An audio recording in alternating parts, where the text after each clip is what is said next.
મૂળું માણેક, જેના નામ માત્રથી લંડનની પાર્લામેન્ટ ધ્રુજતી એ વાઘેર વાઘડાને આજે પાંજરામાં પૂરીને અંગ્રેજ જજ બેઠો છે. આખી કોર્ટમાં ટાંચ પડે તોય અવાજ આવે એવી શાંતિ છે. ત્યારે પેલો ગોલા જજ ટેબલ ઉપર હથોડી પછાડીને મૂળું માણેકની સામે જોઈને બોલ્યો, મૂળું માણેક, તારા માથે બ્રિટિશ સલ્તનતની સામે બગાવતના અગણિત કેસ છે. તને ફાંસીની સજા નક્કી છે. પણ જો તું અત્યારે આ આખી કોર્ટની સામે બ્રિટિશ હુકુમતને, એના તાજને એકવાર ઝૂકીને સલામ કરી દે તો તારા તમામ ગુના માફ કરી દેવામાં આવશે અને તને આઝાદ કરી દેવાશે.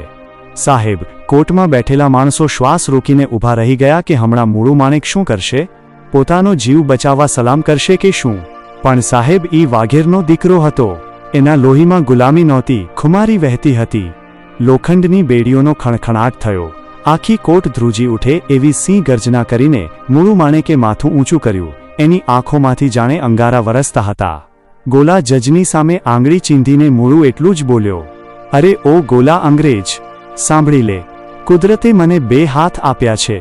મારો એક હાથ મારી મરદની મૂછ માથે રહે છે અને મારો બીજો હાથ મારી તલવારની મૂઠ માથે રહે છે.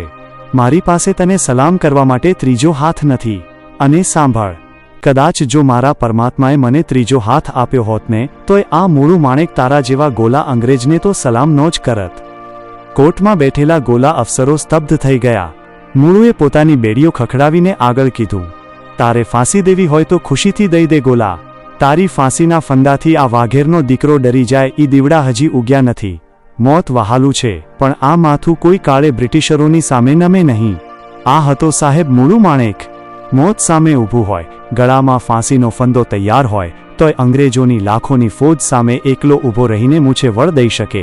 ઈ કાં તો કાળ ભૈરવ હોય અને કાં તો મા ભગવતીનો લાડકો મૂળું માણેક હોય.